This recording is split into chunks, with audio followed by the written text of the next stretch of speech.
Hello दोस्तों, आप सभी का स्वागत है करंट अफेयर के आज के सेशन में। और आज है 4 जून। तो चलिए शुरू करते हैं आज का करंट अफेयर एमसीक्यू। जो पहला क्वेश्चन है, उत्तर पूर्वी परिषद के संबंध में निम्नलिखित कथनों पर विचार कीजिए। तो पहला है, इसकी स्थापना 1971 में एक संसदीय अधिनियम द्वारा की गई थी। इसका मुख्यालय शिलांग में स्थित है। यह एक संवैधानिक निकाय है। दोस्तों इसमें कथन 1 और कथन 2 सही है। यह एक संसदीय अधिनियम द्वारा 1971 में यह बनाया गया था, बिल्कुल सही है। और इसका मुख्यालय शिलांग में स्थित है। यह एक संवैधानिक निकाय है, गलत है दोस्तों, ये गलत है, क्योंकि यह एक वैधानिक निकाय है, स्टैट्यूटरी बॉडी है। संवैधानिक निकाय और वैधानिक निकाय में मूल अंतर ये है कि संवैधानिक जो बॉडी, कॉन्स्टिट्यूशनल बॉडी होती है, उसका दोस्तों जिक्र संविधान में किया गया रहता है। उसके कार्य क्षेत्र, उसका अधिकार, उसका वर्णन संविधान के अंतर्गत किसी न किसी आर्टिकल में होगा। और जो वैधानिक निकाय होते हैं वो संसद या विधानमंडल के द्वारा जो कानून बनाकर उसको बनाया जाता है। जैसे संवैधानिक निकाय हमारा निर्वाचन आयोग हो गया, ठीक है, कैग हो गया, ये सब संवैधानिक निकाय है। वैधानिक निकाय दोस्तों मान सकते हैं जैसे राष्ट्रीय महिला आयोग, आरबीआई का अधिनियम बनाकर आरबीआई की स्थापना की गई है। इसके बाद राष्ट्रीय मानवाधिकार आयोग, ये सब वैधानिक निकाय, स्टैट्यूटरी बॉडी है। दोस्तों भारत में कुल 6 क्षेत्रीय परिषद हैं। जो एग्जाम में आपका आता है, कुल 6 क्षेत्रीय परिषद हैं। जो रीजनल जोनल काउंसिल है वो 6 हैं। इनमें 5 पहले मूल क्षेत्रीय परिषदें थीं, बाद में 1971 में ये जो उत्तर पूर्वी परिषद है नॉर्थ ईस्ट के लिए, इसमें नॉर्थ ईस्ट के स्टेट हैं के लिए बनाया गया। दोस्तों मुख्य रूप से जो क्षेत्रीय परिषद होते हैं, केंद्रीय गृह मंत्री जो होम मिनिस्टर होते हैं, सभी क्षेत्रीय परिषद के पदेन अध्यक्ष होते हैं। ये बार बार एग्जाम में पूछा जाता है, इसको याद रखिएगा। यानी जो क्षेत्रीय परिषद होगा उसका अध्यक्ष कौन होगा? गृह मंत्री हो गया। उपाध्यक्ष संबंधित परिषद में शामिल राज्यों के मुख्यमंत्री बारी बारी से एक वर्ष के लिए उपाध्यक्ष बनते हैं। उपाध्यक्ष कौन बनेगा? बारी बारी से जो मुख्यमंत्री हो, जो राज्य शामिल होंगे जिस क्षेत्रीय परिषद में, तो बारी बारी से एक वर्ष के लिए उपाध्यक्ष बनेंगे। और इसका मुख्य जो काम है एडवाइजरी करना, जो राज्यों के बीच में एक अपना संबंध होता है उसको बढ़ावा देने के लिए ये दोस्तों एडवाइजरी बॉडी का काम करती है। अगला है दोस्तों, भारत ने हाल ही में एनपीसीआई और एसीएल लेडा बैंक की साझेदारी के माध्यम से किस देश में यूपीआई भुगतान सेवा शुरू की है? जो यूपीआई से हम लोग ऑनलाइन पेमेंट करते हैं, ये एनपीसीआई और लेडा बैंक जो है दोस्तों कंबोडिया का है, कंबोडिया का बैंक है। और ये दोनों के बीच में दोस्तों यूपीआई साझेदारी किया गया है भुगतान सेवा को शुरू करने के लिए। देखते हैं दोस्तों, national payments corporation of India NPCI के अंतर्राष्ट्रीय शाखा एनपीसीआई इंटरनेशनल पेमेंट्स लिमिटेड द्वारा कंबोडिया के यूनिफाइड पेमेंट्स इंटरफेस यूपीआई की मंजूरी शुरू करने के लिए ACLEDA बैंक की साथ साझेदारी किया गया है। दोस्तों भारत का अभी दोस्तों कुल जो है 8 देशों के साथ, जो 8 देश हैं उसके साथ जो भारत का यूपीआई चालू है। ये कंबोडिया का मैप। कंबोडिया से दोस्तों मुख्य रूप से पूछा जाता है कि जो मेकोंग रिवर है, मेकोंग रिवर कंबोडिया की प्रमुख रिवर है। और इसकी जो राजधानी है नोमपने इसकी राजधानी है। टोनले सैप लेक यहाँ की मशहूर लेक है, टोनले सैप लेक।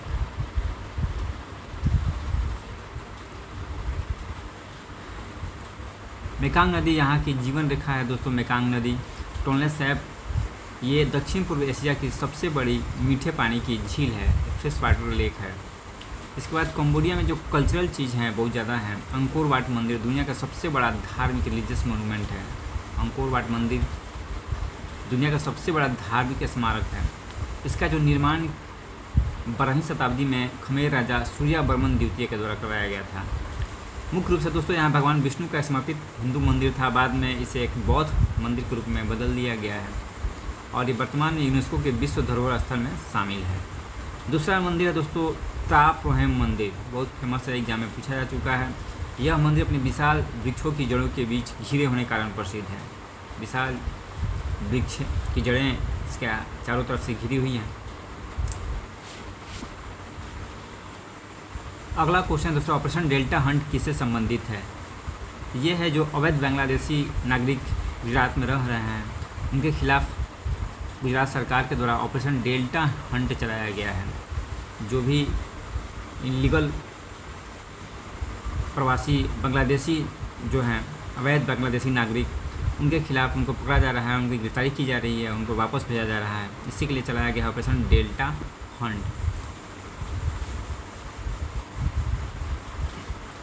ये रहा दोस्तों गुजरात का मैप। जो प्रमुख नदियां हैं गुजरात की, उनको एक बार देख लेते हैं। साबरमती नदी दोस्तों, साबरमती नदी गुजरात की जो प्रमुख नदी है, और ये गल्फ ऑफ खंभात में यहाँ पर आकर देखिए ये साबरमती नदी है, और इसी पे धरोई रिजर्वायर यहाँ पर स्थित है। इसके बाद जो दोस्तों मुख्य नदी है नर्मदा ताप्ती होगी। तापी नदी देखिए यहाँ पे है, ये तापी नदी यहाँ पे गिर रही है। बल्लभ सागर सरोवर याद रखिएगा, बल्लभ सागर सरोवर जो है इसी पे है डैम। और नर्मदा देखिए यहाँ पे नर्मदा नदी है, ये नर्मदा सरदार सरोवर डैम नर्मदा नदी पे स्थित है। तो ये 3 प्रमुख नदियाँ हैं। इसके बाद माही नदी है, माही नदी यहाँ देखिए, माही नदी गुजरात की प्रमुख माही नदी है। कंडाना रिजर्वायर यहाँ पे स्थित है। पनाम रिवर सहायक नदी है माही नदी की। ये प्रमुख नदियाँ हैं दोस्तों। जो प्रमुख पहाड़ियाँ हैं, गिरनार हिल्स जो प्रमुख पहाड़ियाँ हैं, ये पूछा जाता है एग्जाम में, गिरनार हिल्स कहाँ स्थित है? तो गिरनार हिल्स, वर्धा हिल्स ये भी पूछा जाता है, वर्धा की पहाड़ी कहाँ स्थित है? मांडो हिल्स, मांडो की पहाड़ियाँ, ये प्रमुख पहाड़ियाँ हैं। काठीवाड़ पेनिनसुला, ये काठीवाड़ पेनिनसुला है। इसके बाद लिटिल, जो गुजरात है अपने रन ऑफ कच्छ के लिए फेमस है। ये एक दलदली और नमकीन लवणीय भूमि है, रन ऑफ कच्छ, यहाँ लिटिल रन है। इसके बाद है दोस्तों कच्छ हिल्स, कच्छ की पहाड़ियाँ। भारत पाकिस्तान के साथ पहले विवाद था, अब इसके क्षेत्र को लेकर, सीमा क्षेत्र को लेकर के देखते हैं आगे दोस्तों। सबसे लंबी तटरेखा, गुजरात की जो समुद्री तटरेखा है भारत में सबसे लंबी है। ये एग्जाम में पूछा जाता है, 1600 किलोमीटर लंबी है। अंतर्राष्ट्रीय सीमा पाकिस्तान के साथ लगती है। क्रीक सर्किट विवाद जो है एक लंबी लवणीय जल की पट्टी है, पाकिस्तान के साथ इसका विवाद बना हुआ है। कर्क रेखा जो है गुजरात के मध्य से होकर गुजरती है। कच्छ का रण, ये दुनिया का सबसे बड़ा नमक का मरुस्थल है, साल्ट डेजर्ट है कच्छ का रण। कच्छ का रण दोस्तों, रन ऑफ कच्छ यही, ये साल्ट डेजर्ट है, दलदली क्षेत्र है। प्रमुख जो खाड़ियाँ हैं, कच्छ की खाड़ी है, खंभात की खाड़ी है, गल्फ ऑफ खंभात और गल्फ ऑफ कच्छ, कच्छ की खाड़ी है, खंभात की खाड़ी, यहाँ की प्रमुख खाड़ियाँ हैं। नदियों में नर्मदा नदी, तापी नदी और माही नदी, साबरमती 4 प्रमुख नदियाँ हैं। इसका हिस्टोरिकल एंड आर्कियोलॉजिकल पक्ष देख लेते हैं। सिंधु घाटी सभ्यता का धौलावीरा यही था, जो अपने फेमस वाटर रिजर्वायर जल संचलन प्रणाली के लिए फेमस था। इसके बाद लोथल भोगा नदी के किनारे स्थित था। यहाँ पे एक प्राचीन बंदरगाह का साक्ष्य मिला है। सुरकोटड़ा से घोड़े की हड्डी प्राप्त हुई है। रंगपुर से दोस्तों धान की भूसी और अवशेष मिले हैं। ये सब जो सिंधु घाटी सभ्यता के प्रमुख स्थल है, ये भी पूछता है। मध्यकालीन स्थापत्य में चंपानेर पावागढ़ पुरातत्व महमूद बेगड़ा द्वारा बनाई गई एक स्थायी राजधानी थी। सोमनाथ मंदिर, जब 12 ज्योतिर्लिंग है, 12 ज्योतिर्लिंग में से एक पहला ज्योतिर्लिंग है सोमनाथ मंदिर का है। जो प्रमुख आधुनिक स्वतंत्रता संग्राम से जो प्रमुख सेंटर रहे हैं, खड़ा सत्याग्रह गुजरात में हुआ, अहमदाबाद मिल हड़ताल 1918 प्लेग बंद करके हुआ था। ये बारदौली सत्याग्रह भू राजस्व वृद्धि के लिए ये सरदार वल्लभ भाई पटेल के नेतृत्व में किया गया था। दांडी मार्च जो नमक सत्याग्रह था, ये महात्मा गांधी के द्वारा शुरू किया गया, साबरमती आश्रम से दांडी तक की यात्रा 276 किलोमीटर की यात्रा थी दोस्तों। राष्ट्रीय उद्यान प्रमुख है गिर राष्ट्रीय उद्यान, जो एशियाई शेरों के लिए फेमस है, एग्जाम में पूछा जाता है। समुद्री राष्ट्रीय उद्यान कच्छ की खाड़ी, जो कच्छ की खाड़ी है भारत का पहला समुद्री राष्ट्रीय उद्यान है। ये मुख्य रूप से मैंग्रोव और जो प्रवाल भी कोरल रीफ्स होती हैं और कछुओं के लिए फेमस है। ब्लैकबक राष्ट्रीय उद्यान, ये भी बहुत बार पूछा जाता है दोस्तों। ये ब्लैकबक जो हिरन होते हैं उसके लिए ये फेमस है, पक्षी संरक्षण के लिए ये फेमस है। वांसदा राष्ट्रीय उद्यान, ये भी गुजरात में है। जो प्रमुख रामसर साइट्स हैं, नल सरोवर पक्षी अभयारण्य है नल सरोवर, ये भी बहुत बार पूछा जा चुका है एग्जाम में। इसके बाद थोल झील अभयारण्य, वाधवाना आर्द्र भूमि, वाधवाना वेटलैंड है, गुजरात में स्थित है। खिजड़िया पक्षी अभयारण्य गुजरात में। जंगली गद्दा अभयारण्य, विल्ड एस सेंचुरी, कच्छ का जो रन है वो जंगली गद्धों के लिए फेमस है, ये भी एग्जाम में पूछा गया है। कला संस्कृति, गरबा नृत्य गुजरात का है। रानी की जो वाव है दोस्तों, ये बावड़ी है और इस यूनेस्को के द्वारा इसे संरक्षित घोषित किया गया है। मोढेरा का सूर्य मंदिर दोस्तों ये चालुक्य राजा भीमदेव प्रथम द्वारा निर्मित किया गया है। पूरी तरह से ग्रिड प्रणाली पर आधारित है यह मंदिर। और जो हस्तशिल्प हैं, पटोला साड़ी, रोगन पेंटिंग, कांगलिया शॉल, ये सब गुजरात की प्रमुख पारंपरिक वस्त्र कलाएँ हैं। स्टैचू ऑफ यूनिटी नर्मदा जिले के केवड़िया जो है साधु बेट द्वीप पर यह सरदार पटेल की 182 मीटर ऊंची प्रतिमा बनाई गई है, statue of unity.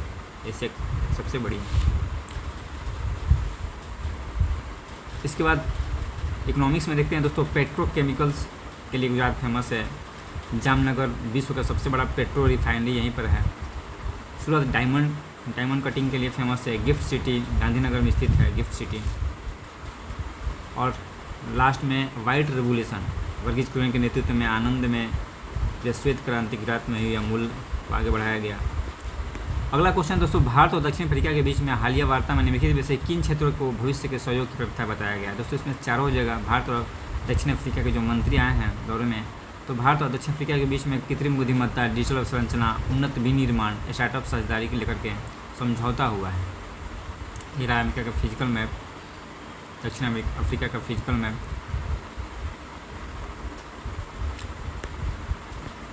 Kalahari desert जो है अफ्रीका में है, नामीबिया डेजर्ट अफ्रीका में है दोस्तों। कटंगा प्लेटू, कटंगा का पठार, ये दक्षिण अफ्रीका में है। बहुत सारी चीज़ें हैं। यहाँ की प्रमुख नदियाँ हैं दोस्तों, देखिए ये है लिम्पोपो रिवर, जो पूछा जाता है एग्जाम में। ये जो मकर रेखा है उसको 2 बार काटती है। और कॉन्गो रिवर दोस्तों, ये भी पूछा जाता है एग्जाम में। कॉन्गो रिवर जो है, जो भूमध्य रेखा को है, ये भूमध्य रेखा है, इसको 2 बार काटती है, एग्जाम में पूछा जाता है। इसका सहारा डेजर्ट दोस्तों, सहारा का मरुस्थल, लीबिया का मरुस्थल।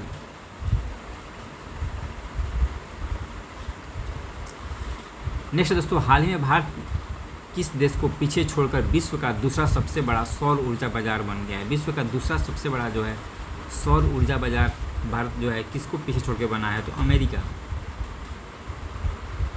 को रिप्लेस करके भारत दूसरा सबसे बड़ा बाजार बन गया है। और चीन के बाद, चीन पहले स्थान पर है, इसके बाद इंडिया दूसरा सबसे बड़ा बाजार बन चुका है।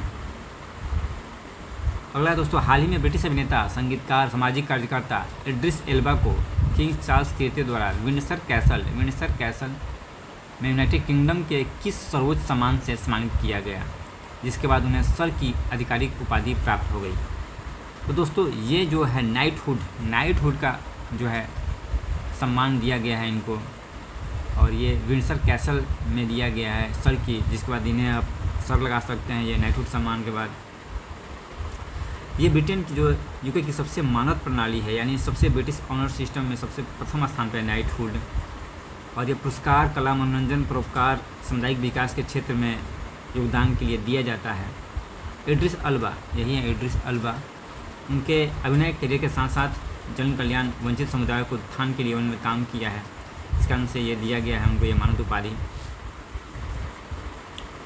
भारत के संविधान के अनुच्छेद 18 में कहा गया है कि राज्य किसी भी नागरिक को या विदेशी को सैन्य या शैक्षणिक विशेषता को छोड़कर कोई भी उपाधि प्रदान करने से वंचित करता है दोस्तों, रोकता है। इसलिए कोई भी भारतीय नागरिक विदेशी राज्यों से इस प्रकार की उपाधि जो है स्वीकार नहीं कर सकते हैं।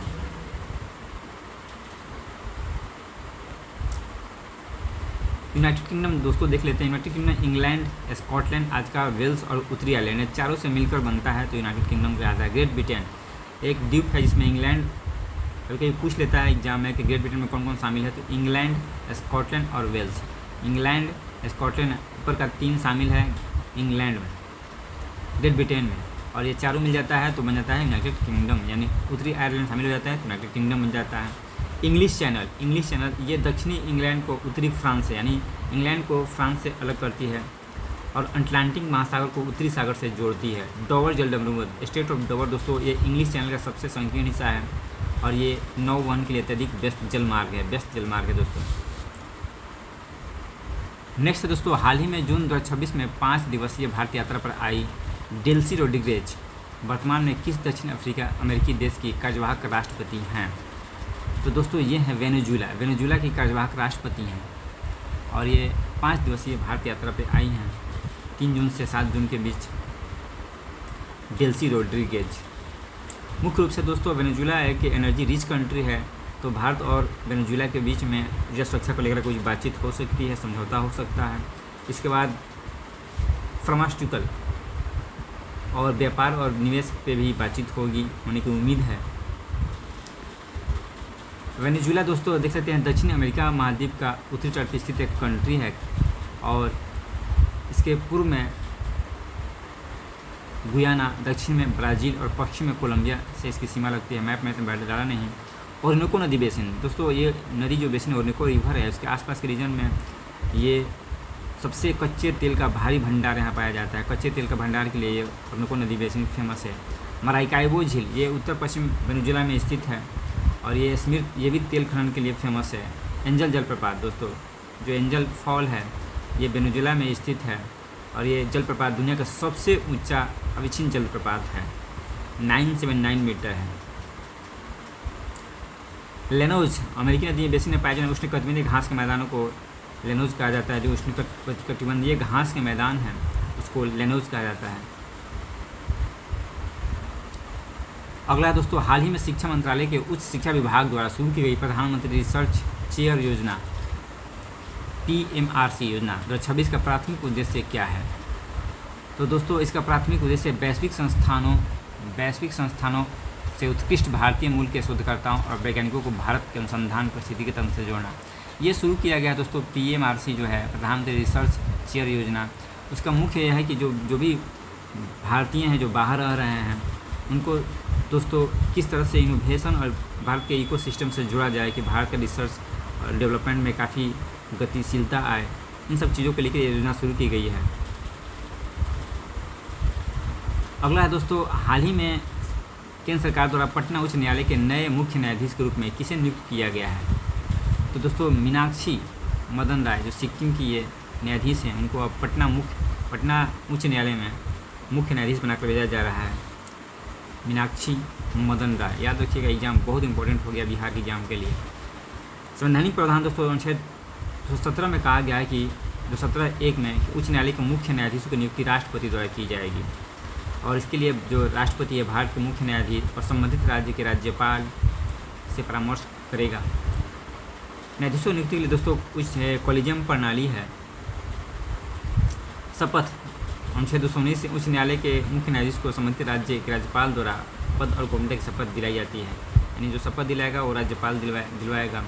कार्यकाल और स्थानांतरण उच्च न्यायालय के न्यायाधीश 62 वर्ष की आयु तक, ये भी पूछा जाता है, 62 आयु तक पद पर बने रहते हैं और संविधान के अनुच्छेद 222 के तहत राष्ट्रपति के जो है परामर्श से एक न्यायाधीश का स्थानांतरण एक उच्च न्यायालय से दूसरे उच्च न्यायालय में किया जा सकता है। पटना उच्च न्यायालय में देख लेते हैं दोस्तों, इसकी स्थापना पूछा जाता है 3 फरवरी 1916 को हुआ था और इसके प्रथम मुख्य न्यायाधीश सर एडवर्ड मेनार्ड जेम्स चैपियर, ये इसके पहले मुख्य न्यायाधीश थे, याद रखिएगा, एडवर्ड मेनार्ड जेम्स चैमियर इसके प्रथम मुख्य न्यायाधीश बने थे। स्वतंत्रता के बाद सर फजल अली पटना उच्च न्यायालय के पहले भारतीय मुख्य न्यायाधीश बने, यानी भारतीय मुख्य न्यायाधीश स्वतंत्रता प्राप्ति के बाद ये बने थे फजल अली। इसके बाद पटना उच्च न्यायालय का मुख्य भवन अपनी विशिष्ट नवशास्त्रीय न्यू क्लासिकल वास्तुकला के लिए भी जाना जाता है। इसका शिलान्यास जो ऐतिहासिक भवन है इसका शिलान्यास 1913 में वायसराय लॉर्ड हॉर्डिंग द्वारा किया गया था, जिसका पटना उच्च न्यायालय का मुख्य भवन है। तो दोस्तों आज की करंट अफेयर नहीं था। Thank you.